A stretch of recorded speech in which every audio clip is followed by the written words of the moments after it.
Alright. It's come to my attention that I haven't been doing dramatic readings in a long time, and now I'm going to do one. It's called I Hate You, and it's based off Super Mario World. This isn't one of those haunted game stories. At no point are you going to hear me claim something in the game spoke to me, reacted to my words, or forced me to punch myself repeatedly in the face. No, this isn't about a haunted game, or a game doing something impossible, or even something it shouldn't have. This game isn't about a glitch, or a hidden satanic message, or at no time did I phone Nintendo headquarters only to have my questions answered with hushed whispers or anguished screams. This story is about a game feature I don't think anyone else has unlocked. That's it. No ghosts, no conspiracies, just a secret we're all supposed to find but never did. Something that changes an entire generation's childhood and the very essence of a multi-million or billion-dollar franchise. This is about what I assume to be a previously undiscovered alternate ending to Super Mario World for the Super Nintendo. In 1996, I received my first computer as a birthday gift. I'd been on the internet before, had used computers before, but it had always been in school or at a friend's house. This was mine. All mine. I explored the crude, prehistoric web of all time with great interest. I downloaded all sorts of pornography and even printed it out, which made absolutely no sense. I also pirated media like a madman. Music, games, everything. This is when I first discovered Mario World. I never had a Super Nintendo as a little kid, so it was new to me. I downloaded tons of games along with the SNES emulator, but Mario World is my favorite. For over a decade, the same Mario World ROM was my time-wasting hobby. I played it over and over, beating the game faster and faster until I began to lazily explore the world with no particular purpose. Game Genie codes helped immensely. I could turn off the timer and relive a particularly entertaining map for an hour as I waited for a download or a number of boring events. It was in this manner that I must have beaten and rebeaten the game thousands upon thousands of times. There was a comfort in the obsessive, compulsive behavior of this routine, but it was all shattered when I saw the Blind Boo. The Blind Boo, as I referred to it, was hovering over the exits from the haunted sunken ship level later on in the game. I call it blind because it actually has no visible eyes. It was like someone had done a lazy ROM hack, but I knew from years of upon experience this was a normal game. The Blind Boo just hung there over the exit pipe, blocking it. I turned my back on it, but it didn't chase me. How could it? It didn't even see me. Now I know something else of sorts. There was also a key and a keyhole misplaced above the exit. Keys and keyholes are such ways of ending a level in an alternate manner and discovering a secret area. Still, this didn't belong here, I knew it.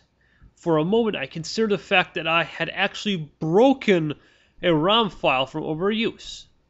After taking a screenshot specifically to show you all Mario Bros fans out there, I picked up the key and opened the door, figuring the game would seize up and not have a restart. Instead, it opened up a new path in the map selection screen. A whirlpool next to Bowser's already creepy head cave thing. I pressed the right arrow and moved into the whirling drain. Oh God, no! This didn't strike me as odd because if you're familiar with the Mario World games, there is an area called Star Rod that may note has similar names. Just stuff like tubular and awesome and all manner of dumb words and phrases. Most areas were called Vanilla Forest 1 and Donut Mountain 3, and all of that, but they were maps with odd names like that. What did concern me was Mario's expression. Surprise? Shock? Fear? I entered the map. Oddly enough, the whirlpool in the middle of the lake began with the standard castle entry animation. I could tell it was underwater because of the bubbles that periodically emerged from the sprite's mouth and floated to the top of the screen. Inside the castle, it started to look more and more like I was experiencing a glitch. There was no room to jump, no room to anything but run left and right. I must have gone right for 10 to 20 minutes, just holding the B button and running along at full speed.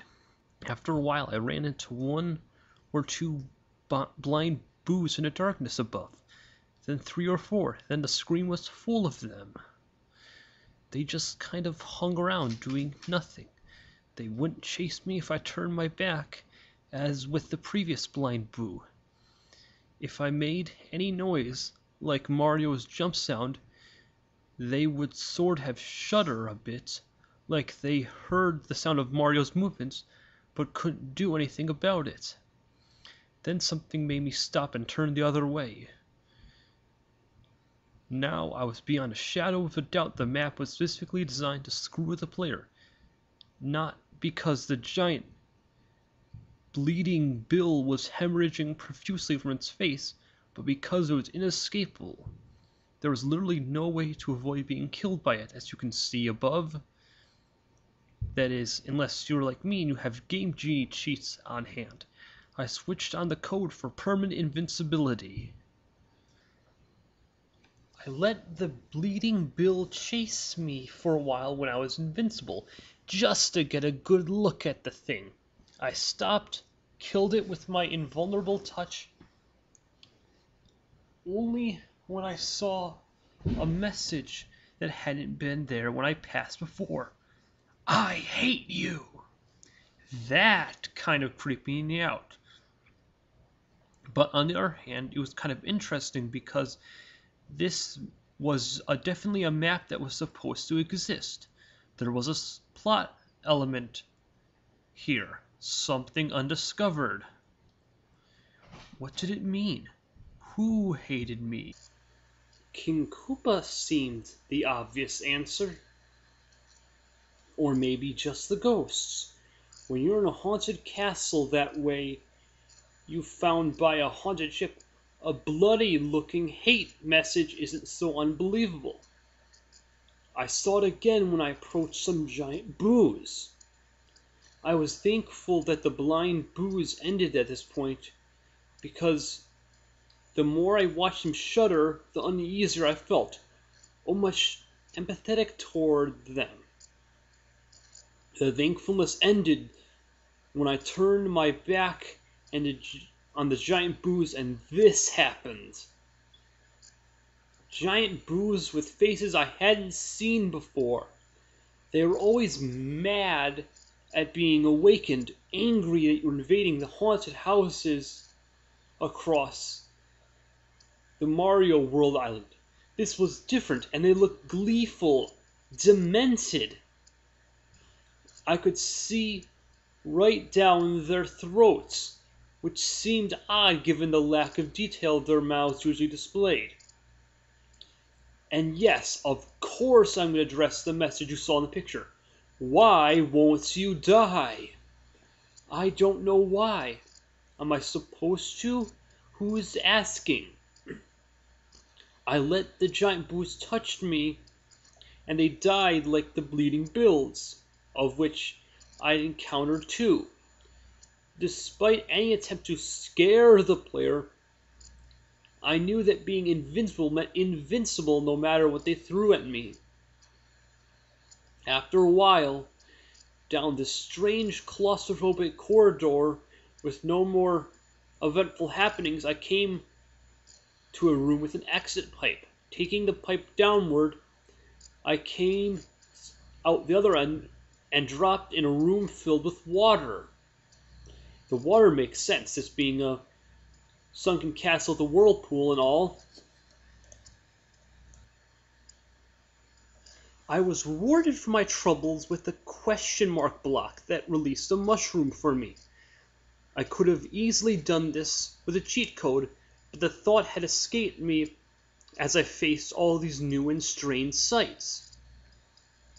The first creature I encountered in the underwater portions of the castle were thwomps. Unless you've been living under a rock since the mid-80s, you know thwomps are stone-like square creatures that hang from the ceiling and fall whenever you come near. They try to crush you, essentially. Well, these thwomps, lined in a tight row, dropped repeatedly and random with no real trigger or any sense of logic. They would just wait or drop whenever they seemed to feel like it.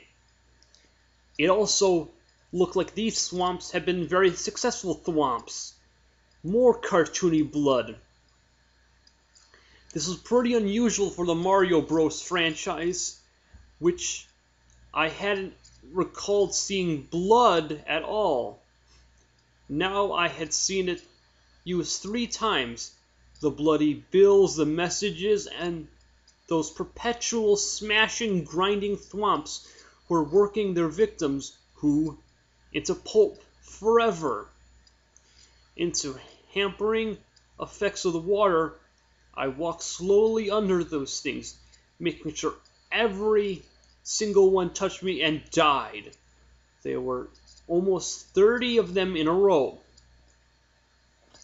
The sight of them mindlessly crushing over and over again just made me hate them with an unsettling intensity.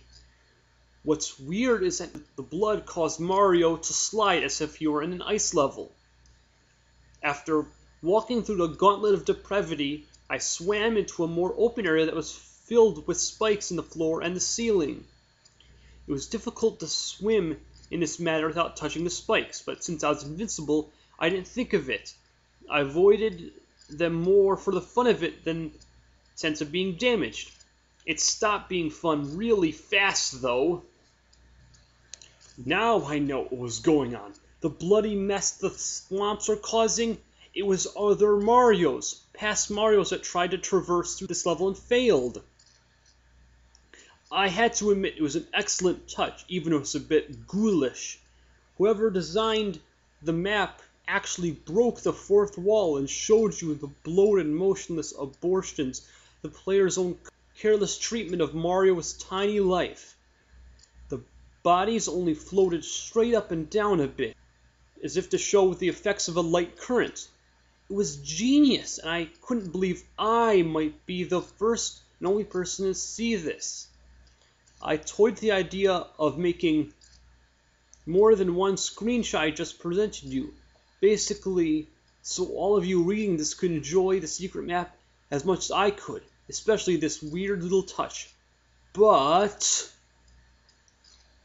without swimming, kicking, or moving anyway, the dead Marios started to come at me like torpedoes. Their faces remained blank and blue and dead, but they moved with astonishing speed. They angled and positioned and worked all sorts of unique trajectories that left me almost nowhere to move. They continued coming at me and swarming and backing up to try again, and I just couldn't bring myself to let them touch me. I moved with more speed and skill than I ever expected, frantically trying to keep Mario free of the drowning victims that seemed dead set on rocketing straight towards him. When I finally reached the purple exit pipe you see above, there had to be 10 of those things right behind me, pitching, turning, and chasing me. I entered the pipe as fast as I could, thankful that it had worked properly, and had Mario out of that situation in a heartbeat. The corridor that followed's empty, thankfully. It was just a blue underwater hallway of some sorts that had nothing to avoid or kill. It was boring and predictable like the game had been all those years, which brought us back a sense of safety. At the end of the hallway, I came to the standard pair of doors you'd enter to face a final boss. Beside the doorway, a mushroom power-up. I wasn't going to touch that. Going through the door was as you'd expect. The typical change of map views occurred, and Mario was standing on the ubiquitous bridge over boiling lava. Or had it been blood all along? When Mario walked out onto the bridge, however, there was no boss creature. Instead, Mario immediately looked to the side and froze. I couldn't control him anymore. He just stood there. Keep looking until you see it. I didn't see it at first, so I don't expect you to notice it right away. If you hadn't spotted the thing, look to the third window from the left. FYI, that's usually not there. Mario seemed to regain his composure and looked back and forth slowly, surveying the room. There was still no boss. I still couldn't control him, so I stopped trying and just watched. This went on and on for what seemed like forever. Nothing happened. Then a familiar face walked in from the right, dressed in green, tall, and angry. It was Luigi. Mario recoiled in horror. It's difficult to say without thinking how crazy it sounds, but Mario really reeled back with sort of terror that was uncharacteristic for such a peppy, happy-go-lucky mascot like him. Then Luigi spoke. It was connecting now. The messages scrawled on the walls. I hate you, and why won't you die? Luigi. He was always been Mario's second banana, the player too, the one who doesn't get the princess in these early games. No matter how identical he is to Mario in skill set and ability and tenacity and bravery, at the end of the day, the game is Super Mario Bros., and he's just the brother. How he must have hated Mario. Who among us wouldn't? Think about it. No matter what happens, Mario will always get back. No matter how many corpses he leaves littering the battlefield, he's always there once more to leap and cheer and get all the adoration. And Koopa hadn't worked alone. I didn't know what that meant at first, if anything, but again, you have to think it through. How exactly does King Koopa constantly succeed in kidnapping the princess? From day one, from the original Mario Brothers onward, it had always been an inside job. Still unable to control the player, I watched Mario simply cower in fear as Luigi leapt high into the air, as high as he could in Mario 2, the illegitimate child of the franchise. He jumped on the pathetic, weeping Mario again and again and again. I was powerless to stop it. When he was done, he seemed to look at Mario's limp body with overwhelming rage. Then the bridge started to disappear. Soon Mario would be dead. As I looked on, I had a rational thought. Would this be permanent? With an instant, as Luigi turned to seemingly strike a victory pose like he'd beaten the level, Mario awkwardly got to his feet and took him by surprise. Fear and sadness and confusion had given to anger, and Mario overpowered his brother with little effort. To this day, I'm still haunted by the final result of the wrathful reprisal. There was the map's title. None of this was a glitch. None of it was a mistake. It wasn't a developer getting back at Nintendo And it wasn't a ghost haunting a Nintendo cartridge. It was a planned, purposeful part of the Mario Brothers mythos. If you beat the same level X number of times, a secret part of the world opened, and you learned that from the Mario Brothers through Mario Land, Luigi had secretly been working against you and was in fact facilitating the repeated abduction and abuse of the princess. But why? Money? Power? No. It was all there. Because he couldn't take not being in the spotlight, not being Mario himself. After Luigi died, and well and truly died, Mario just sat at the end of the bridge and wept. I was forced to watch this for minutes on end before the screen finally faded to black. I played the rest of the game through to see if anything changed. Nothing else odd happened, as one would expect, since this whole ordeal was just supposed to be part of the actual full story. I couldn't access the whirlpool again. I'd seen the events once, and that was all I was apparently allowed. It was back to the game as usual, the same exact game that I played since the 90s. I probably continue to play for the rest of my days. Well, it was the same except for the final image.